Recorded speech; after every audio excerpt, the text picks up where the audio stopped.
U minigolfu ovih su dana u turističkom naselju Zaton. Ondje se do subote održava svjetsko prvenstvo u minigolfu. Prestižno je to natjecanje koja ima i veliku ulogu u turističkoj promociji. Defileom pješčanom plažom otvoreno je ovogodišnje svjetsko prvenstvo u minigolfu. 250 natjecatelja iz 30 zemalja. Događaj koji je za hrvatske minigolf domaćine od neprocjenjive važnosti. Očekuju razvoj tog sporta u cijeloj zemlji. Jer to je izuzetan potencijal ne samo kroz sport nego i kroz razvoj sportskog turizma. Mislim da će to Hrvatskoj puno značiti budući da smo mi ipak zemlja koja najveći prosperitet ima upravo u turizmu.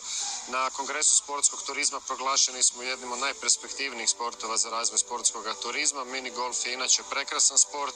To je očito prepoznala i uprava turističkog naselja Zaton, pa je proteklih godina uložila u 3 terena za minigolf visokih svjetskih standarda.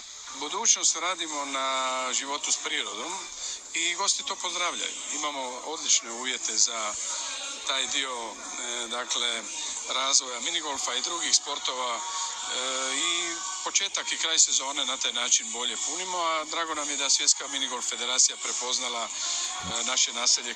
Prošloga tjedna ovdje je održano i svjetsko prvenstvo u minigolfu za gluhe te svjetski masters u avanturističkom minigolfu. 20 naših ljudi ovdje nadgleda natjecanje kako bi igrači imali najbolje moguće uvjete.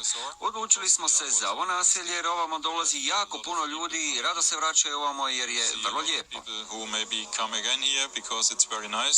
Od natjecanja puno očekuju i natjecatelji koji brane boje svojih zemalja.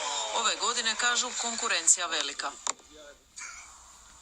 Pratili ste